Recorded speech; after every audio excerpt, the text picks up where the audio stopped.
Hello friend, मैं विकी कुमार एक बार फिर आपको लेके आया हूँ अपने यूट्यूब चैनल एडुटेक में। और आज हम बात करेंगे कार्बन एंड कंपाउंड्स, जो कि 10th क्लास का 4th चैप्टर है। तो चलिए स्टार्ट करते हैं। तो carbon is a versatile element found in 0.2% in form of minerals and 0.3% in form of carbon dioxide.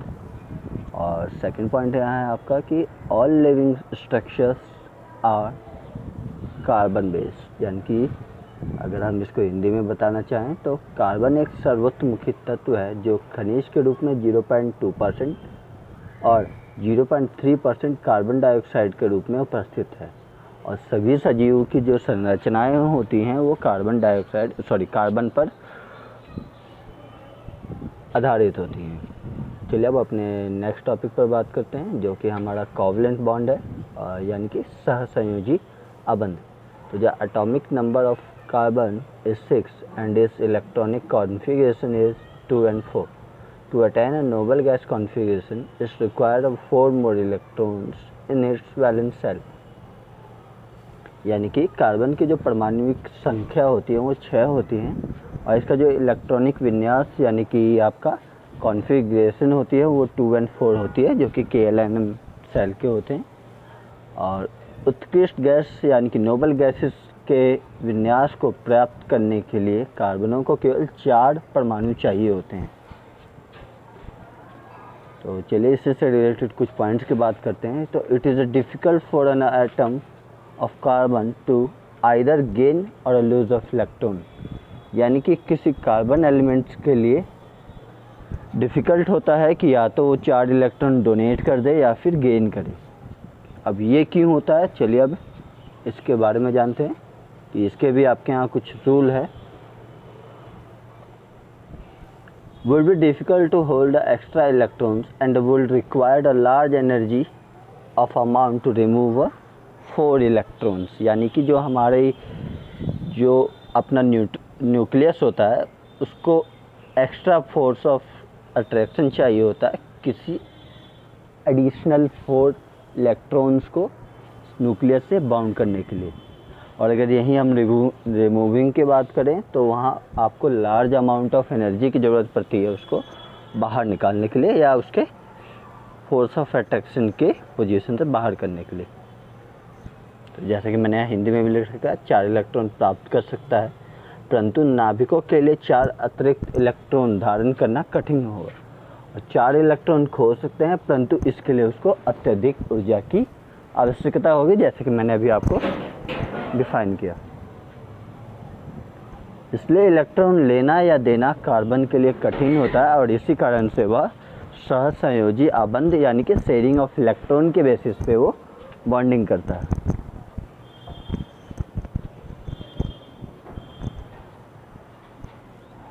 तो ये मैंने अभी आपको बताया कि कोवलेंट बॉन्ड कैसे बनाता है अपना कार्बन कंपाउंड। और चलिए अब बात करते हैं कुछ उनके प्रकार के बारे में। जैसे कि बेसिकली आपके 3 प्रकार होते हैं, सिंगल बॉन्डेड, डबल बॉन्डेड और ट्रिपल बॉन्डेड।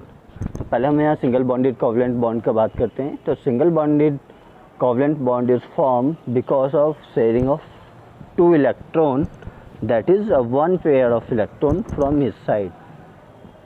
और एग्जाम्पल के तौर पर अगर हम बात करें तो यहाँ आपका हाइड्रोजन, क्लोरीन और मीथेन वगैरह हैं। तो अगर इसी को मैं हिंदी में समझाऊं तो जो हमारा सिंगल बॉन्ड यानी कि एकल आबंध बनता है वो या तो 2 इलेक्ट्रॉन्स या फिर एक पेयर ऑफ यानी कि जोड़ों के इलेक्ट्रॉन के साथ बने हुए आबंधों को कहते हैं। और उसके उदाहरण के लिए यहाँ हाइड्रोजन और मीथेन वगैरह आपके एग्जिस्ट करते हैं। जैसे कि मैंने यहाँ हाइड्रोजन का आपको यहाँ शो कर रखा है कि हाइड्रोजन के मैंने यहाँ 2 आयन लिए हैं अलग अलग, और उसके बाद मैंने उनको शेयरिंग ऑफ इलेक्ट्रॉन के बेसिस पे यहाँ सिंगल बॉन्डेड वे में इनको बॉन्ड शो कर रखा है, जो कि शेयर ऑफ इलेक्ट्रॉन, जैसे मैंने यहाँ साझा इलेक्ट्रॉन लिख रखे हैं। और दोनों हाइड्रोजन्स के बीच में हमारी ये इलेक्ट्रॉन शेयरिंग के सिंगल बॉन्ड आपके यहाँ फॉर्म होता है।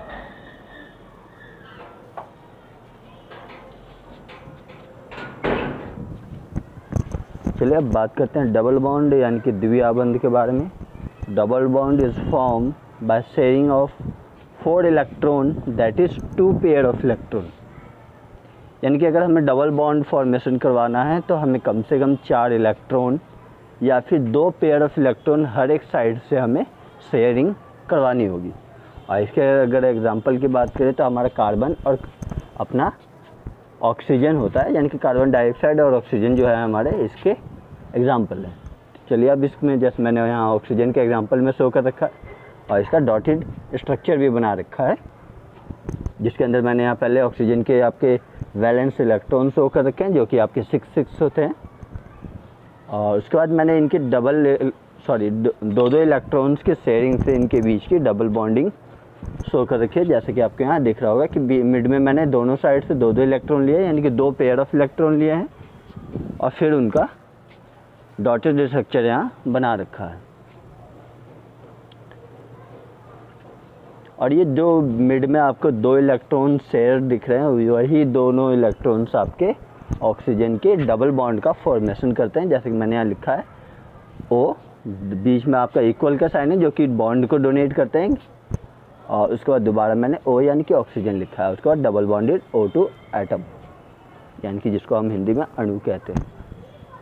तो ये डबल बॉन्डेड अणुओं का फॉर्मेशन था। अब बात करते हैं ट्रिपल बॉन्डेड कोवलेंट बॉन्ड के बारे में, यानी कि त्रिआबंध के बारे में। तो triple covalent bond is form because of the sharing of 6 electron और 3 पेयर ऑफ इलेक्ट्रॉन्स। यानी कि अगर हमें ट्रिपल बॉन्ड फॉर्मेशन करवाना है तो कम से कम हमें या तो 6 इलेक्ट्रॉन को शेयर करवाने पड़ेंगे या फिर 3 pair of electron from each side, यानी कि हर एक साइड से हमें कम से कम 3 पेयर ऑफ इलेक्ट्रॉन को शेयर करवाने पड़ेंगे, तब जाके हमारा कहीं ट्रिपल बॉन्ड फॉर्मेशन होगा। और इसके अगर एग्जांपल की बात करें तो हमारी ये नाइट्रोजन और आपका सिलिकॉन एग्जिस्ट करते हैं। जैसे कि मैंने यहाँ नाइट्रोजन का शो कर रखा है, जिसके अंदर मैंने डॉटेड स्ट्रक्चर में यहाँ आपको शो कर रखा है कि 3 इलेक्ट्रॉन मैंने इनके साइड में वैलेंस शो कर रखे हैं, और उन्हीं तीनों इलेक्ट्रॉन के शेयरिंग से मैंने यहाँ ट्रिपल बॉन्ड आपका फॉर्मेशन दिखाया है, जो कि हमारे नाइट्रोजन के मॉलिक्यूल को फॉर्म करते हैं। तो ये था हमारे कुछ कोवलेंट बॉन्ड्स के टाइप्स, यानी कि उसके प्रकार। और अब हम बात करते हैं उसके कैरेक्टरिस्टिक्स या प्रॉपर्टीज़ के बारे में, यानी कि उसकी विशेषताओं के बारे में कि उसकी क्या क्या विशेषताएं होती हैं। तो यहाँ जो मैंने सबसे पहले लिखी है वो है कि covalently bonded molecule have a low melting and boiling point, यानी कि सहसंयोजी यौगिकों के क्वथनांक और गलनांक, यानी कि मेल्टिंग एंड बॉइलिंग पॉइंट जो होते हैं वो आपके कम होते हैं। ऐसे ही अगर हम यहाँ सेकंड के बारे में बात करें तो सेकंड है आपका comparatively weaker intermolecular forces unlike ionic compound, यानी कि जो हमारे आयनिक यौगिकों के मुकाबले जो अंतरा आणविक बल होता है वो आपके सहसंयोजी आबंधों में कम होता है, यानी कि इनके बीच का जो इंटरमॉलिक्यूलर फोर्स होता है वो कम होता है और ये इजीली आपके वापस ब्रेक हो जाते हैं। चलिए अब अगला ऑप्शन यहाँ पढ़ते हैं। तो these molecules are generally poor conductor of electricity since no charge particle are formed, क्योंकि इनमें आपका कोई भी चार्ज पार्टिकल फॉर्मेशन नहीं होता, यानी कि जो हमारा हाइड्रोजन वगैरह लिबरेशन होती है वो नहीं होती। इसी के कारण यहाँ ये आपका पुअर कंडक्टर ऑफ इलेक्ट्रिसिटी होता है। जैसे कि मैंने यहाँ लिख रखा है कि सामान्य तौर पर ये अणु विद्युत के कुचालक होते हैं, क्योंकि इसमें आवेशित कण या फिर अणु नहीं बन पाते।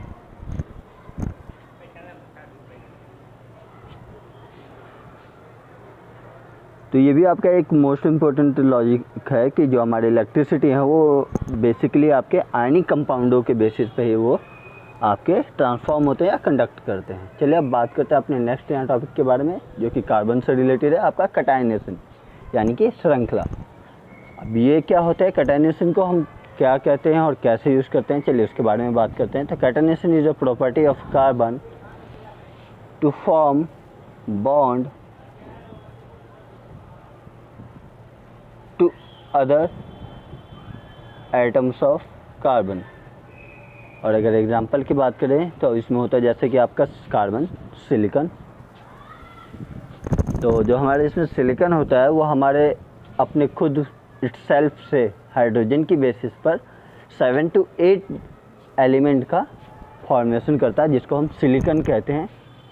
जैसे कि मैंने हिंदी में लिखा है कि कार्बन अणुओं के मध्य बनने वाला बॉन्ड, और जो ऐसा कि सिलिकॉन के अंदर आपका प्रेजेंट होता है। और एग्जांपल के तौर पे जैसे मैंने यहाँ 3 स्ट्रक्चर बना रखे हैं। सबसे पहला आपका स्ट्रेट लाइन है जिसके अंदर आपका एक स्ट्रेट चेन बनता है कार्बनों की, जिसमें कार्बन आपके एक दूसरे से सीधी लाइन में कनेक्टेड होते हैं, जैसे कि आप पहले डायग्राम में यहाँ देख रहे होंगे। और अगर हम यहाँ दूसरे की बात करें तो दूसरा होता है ब्रांचिंग मेथड या ब्रांचिंग ऑफ चैन, और जिसके अंदर हमारे वो ब्रांचिंग वे में होता है। और तीसरी बात करें क्लोज चैन, जिसके अंदर आपका ओवरऑल जो चैन होती है वो आके एक पॉइंट पे क्लोज हो जाती है, जिसके बेसिस पे हम उसे क्लोज चैन कहते हैं। तो ये थे हमारे कुछ स्ट्रक्चर्स के बेसिस पे। और अब हम बात करते हैं अपने आगे के टॉपिक्स पे, अपने अगले टॉपिक्स पे। तो अगला टॉपिक जो हमारा है वो है टेट्रावैलेंसी, यानी कि किसी कंपाउंड की, यानी कि जो हमारा कार्बन है उसकी 4 वैलेंसीज होते हैं, क्योंकि वो 4 बॉन्ड या तो बना सकता है या फिर 4 इलेक्ट्रॉन डोनेट कर सकता है। तो उसी बेसिस पे हमने यहाँ टेट्रावैलेंसी आपका एक वर्ड आता है जो कि कार्बन के लिए होता है। चलिए अब इसके बारे में बात करते हैं। Having of valency 4, carbon atom is capable of bonding with atom of oxygen, hydrogen, nitrogen, sulfur, chlorine and other elements. Since it is required of 4 electrons, carbon is said to be tetravalent. और जैसा कि मैंने अभी आपको बताया था कि carbon के जो वैलेंस सेल होते हैं उसमें आपके 4 इलेक्ट्रॉन होते हैं और वो मैक्सिमम 4 बॉन्डिंग कर सकता है, और इसी वजह से उसको टेट्रावैलेंट कहते हैं। तो जैसे कि मैंने यहाँ हिंदी में भी लिखा है कि कार्बन परमाणुओं की संयोजकता 4 है, जिसके कारण वह ऑक्सीजन, हाइड्रोजन, नाइट्रोजन, सल्फर और क्लोरीन तथा अन्य तत्वों के परमाणुओं के साथ सहज संयोजी अबंध बनाने में सक्षम होते हैं, और इसलिए उन्हें टेट्रावैलेंट कहते हैं या फिर चतुसंयोजक कहते हैं। चलिए अब अपने नेक्स्ट टॉपिक की बात करते हैं, वो है हमारा हाइड्रोकार्बन। और हाइड्रोकार्बन क्या होते हैं इसके बारे में जानते हैं। तो हाइड्रोकार्बन आपका बेसिकली 2 टाइप्स होते हैं, जो कि हम नॉर्मली इंग्लिश में कहते हैं सैचुरेटेड एंड अनसैचुरेटेड कार्बन्स, और अगर यही हिंदी में हम बात करें तो उसको हम कहते हैं संतृप्त और असंतृप्त कार्बन्स। तो चलिए सबसे पहले बात करते हैं हम यहाँ सैचुरेटेड कार्बन्स यानी कि संतृप्त कार्बन के बारे में। तो saturated carbon are hydrocarbon in which hydrogen and carbon have a single bonded, they are known as alkane. यानी कि जितने भी हमारे एल्केन हैं जो कि सिंगल बॉन्डेड स्ट्रक्चर होते हैं और सिंगल चेन में होते हैं, वो सारे ही आपके क्या होते हैं, एल्केन्स होते हैं, और वो आपके सैचुरेटेड कार्बन होते हैं। और ये आपके लेस रिएक्टिव होते हैं क्योंकि ये कम्प्लीटली बॉन्डेड होते हैं, सिंगल बॉन्डेड होते हैं, और ये इजीली डिसोसिएट हो जाते हैं। तो जैसे कि मैंने यहाँ हिंदी में भी लिखा है कि संतृप्त कार्बन परमाणुओं के मध्य एकल आबंध होता है, इसलिए इन्हें एल्केन कहते हैं और या एल्केन कहलाते हैं, और यह कम अभिक्रियाशील होते हैं या क्रियाशील होते हैं। तो ये बात हो रही थी हमारी सैचुरेटेड कार्बन की। और चलिए अब हम बात करते हैं अनसैचुरेटेड कार्बन के बारे में, और उसके बाद मैं आपको इनके कुछ डायग्राम्स के बारे में बताऊंगा। तो चलिए पहले बात करते हैं अनसैचुरेटेड कार्बन के बारे में, यानी कि असंतृप्त कार्बन यौगिकों के बारे में। Hydrocarbon in which hydrocarbon in which hydrogen and the carbon have a double or a triple bonded, that is अगर डबल बॉन्ड अगर आपका है तो उसको हम एल्कीन्स कहते हैं, और अगर ट्रिपल बॉन्ड है तो एल्काइन कहते हैं। तो ये आपको बेसिकली ध्यान रखना है, और साइड में मैंने इनके फॉर्मूले भी लिख रखे हैं, जो कि आपका CnH2n, यानी कि अगर कार्बन आप यहाँ 2 लेते हैं तो जो हमारा हाइड्रोजन होगा वो 4 होगा। ऐसे मैंने ट्रिपल बॉन्डेड का भी यहाँ फॉर्मूला लिखा है CnH2n-2, यानी कि अगर हम यहाँ कार्बन 2 लेते हैं तो हमारा हाइड्रोजन भी 2 ही आएगा। आप चाहें तो इसको पुटअप करके कैलकुलेट करके देख सकते हैं। अब यहाँ आपके एक नोटेड पॉइंट आते हैं कि जो एल्कीन है doesn't exist with the 1 carbon, thus methane does not exist. और सिमिलरली अगर हम एल्कीन की बात करें तो there is a minimum 2 carbon atoms are required to form alkyne, यानी कि अगर हमें एल्काइन बनाना है तो कम से कम हमें 2 कार्बन एटम तो चाहिए। चलिए और अब हम दिखाते हैं इनके कुछ स्ट्रक्चर्स के बारे में। तो सबसे पहले बात करते हैं इथेन यानी कि हमारे सिंगल बॉन्डेड यानी कि सैचुरेटेड कार्बन्स के बारे में, जिसके अंदर मैंने यहाँ शो कर रखा है आपको कि ये कार्बन जो है हमारा एक एक बॉन्ड तो आपके हाइड्रोजन के साथ बना रहा है, यानी कि 3 हाइड्रोजन उसके साथ अटैच है, और जो एक इलेक्ट्रॉन बचा वो आपने कार्बन के साथ साझा करके सिंगल बॉन्डेड में वो अटैच हो रहा है, और जिसका फार्मूला है हमारा C2H6,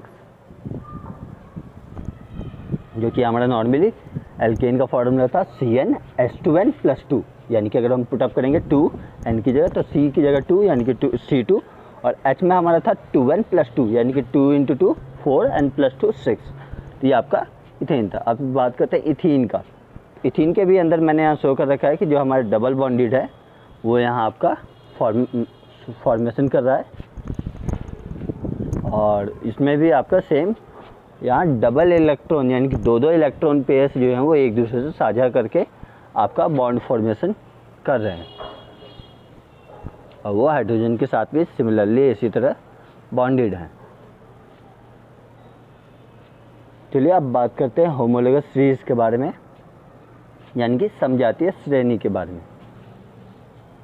तो homologous series it is a series of compound in which the same functional group substitute for hydrogen in a carbon chain।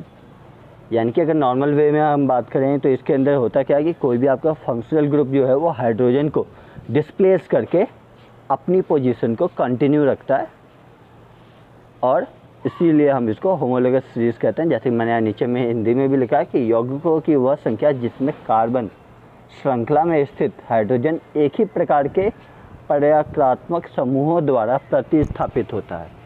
यानी कि कोई कार्बन का कंपाउंड होमोलोगस कंपाउंड्स है, उन सभी के अंदर आपका जो हाइड्रोजन है सेम फंक्शनल ग्रुप के साथ डिस्प्लेस होकर आपका कंपाउंड फॉर्मेशन करता है। जैसे कि अगर हम अल्कोहल की बात करें तो यहाँ जैसे मैंने एग्जांपल में लिख रखा है मीथेनल यानी कि CH3OH, फिर इथेनल C2H5OH, फिर मैंने बात किया है प्रोपेनल C3H6OH, जिसके अंदर हमारा, और उसके बाद मैंने बात किया है C4H9OH यानी कि ब्यूटेनल। तो ये आपके कुछ एग्जाम्पल थे अल्कोहल के।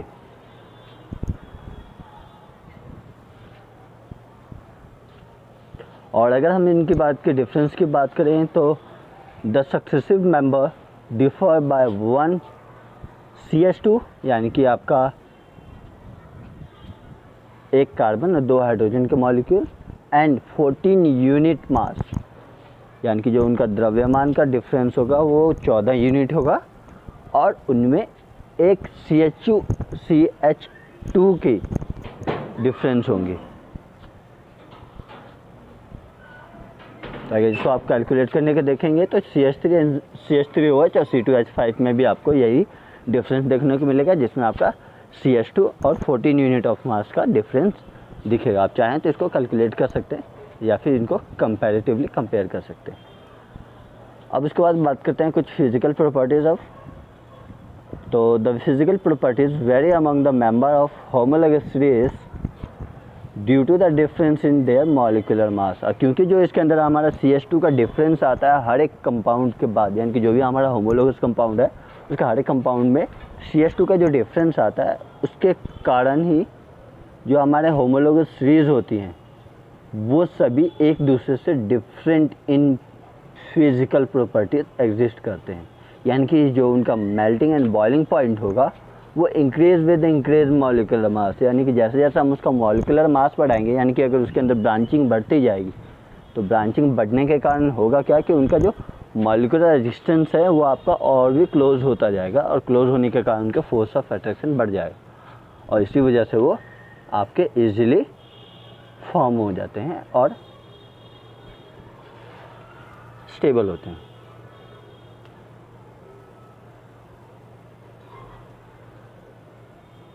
तो आज की वीडियो में बस इतना ही। अगले वीडियो में फिर लेके मिलेंगे नए पार्ट के साथ। तब तक के लिए गुड बाय।